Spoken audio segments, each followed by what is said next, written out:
अगर मैं आपसे कहूं, भारत के भविष्य के सैनिक युद्ध के मैदान में पैदल नहीं चलेंगे, बल्कि उड़ेंगे। युद्ध का एक नया युग यहाँ है, जहां बुद्धिमान ड्रोनों के झुंड कुछ ही सेकंड में दुश्मन के बचाव को ध्वस्त कर सकते हैं। भारत के ड्रोन ट्रूपर्स के उदय में आपका स्वागत है।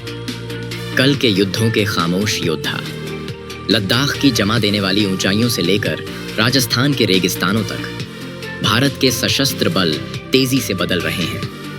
अब सिर्फ टैंक और जेट नहीं, अब अत्याधुनिक ड्रोन तकनीक युद्ध को फिर से परिभाषित कर रही है। ये सामान्य ड्रोन नहीं है, ये ड्रोन ट्रूपर्स हैं, हथियारबंद, AI संचालित और ऐसे मिशनों को अंजाम देने में सक्षम जिनके लिए कभी सैकड़ों सैनिकों की आवश्यकता होती थी।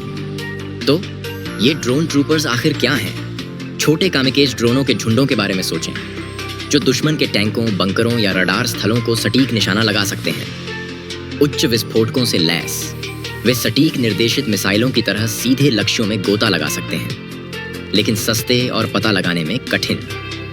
भारत उन्नत ड्रोन झुंड जैसे ELF-S सिस्टम विकसित कर रहा है, जो एक साथ सैकड़ों समन्वित ड्रोन लॉन्च करने में सक्षम है।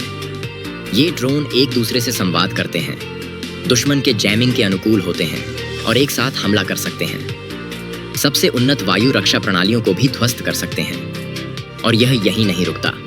भारत की सेना नागास्त्र वायर और स्विच UAV जैसी लॉइटरिंग म्यूनिशंस भी तैनात कर रही है, जो घंटों तक मंडरा सकती हैं, लक्ष्यों को ट्रैक कर सकती हैं और सही समय पर हमला कर सकती हैं। ये इतना महत्वपूर्ण क्यों है? क्योंकि आधुनिक युद्ध गति, सटीकता और न्यूनतम हताहतों के बारे में है। चीन या पाकिस्तान के साथ संघर्ष में, जहां इलाके कठोर हैं और दुश्मन की स्थिति मजबूत है, ड्रोन ट्रूपर्स मानवीय जीवन को जोखिम में डाले बिना हमला कर सकते हैं। कल्पना कीजिए, दर्जनों ड्रोन लद्दाख में दुश्मन के टैंकों पर हमला कर रहे हैं, जबकि भारतीय सैनिक सुरक्षित रूप से मीलों दूर रहते हैं। ये ड्रोन एक फोर्स मल्टीप्लायर भी हैं। वे लड़ाकू जेट या तोपखाने के गोले की लागत के एक अंश पर निगरानी, इलेक्ट्रॉनिक युद्ध और स्ट्राइक क्षमता प्रदान करते हैं। टाटा, अदानी डिफेंस जैसी निजी कंपनियां और DRDO के प्रयासों में शामिल स्टार्टअप्स के साथ भारत ड्रोन युद्ध में आत्मनिर्भर होने का लक्ष्य रखता है।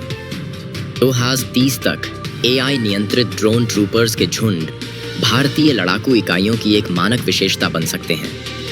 किसी भी भविष्य के युद्ध में एक गेम चेंजर। आपको यह विकास कैसा लगा?